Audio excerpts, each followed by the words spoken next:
RPTV news Bangla.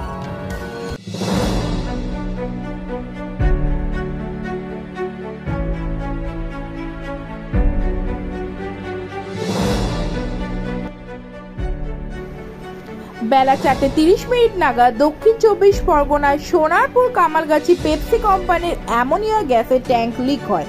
প্রচুর gas ছড়িয়ে পড়ে, এলাকায় অ্যামোনিয়া গ্যাসের গন্ধে ভরে যায়।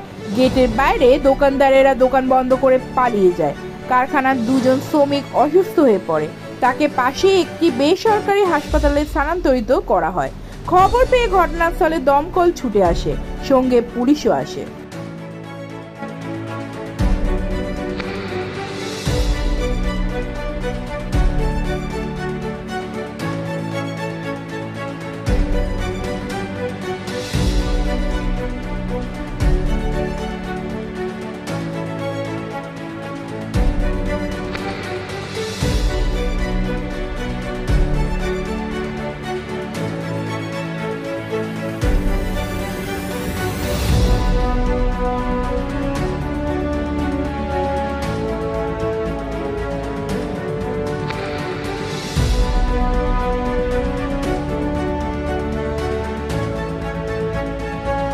Bureau report, RPTV news Bangla.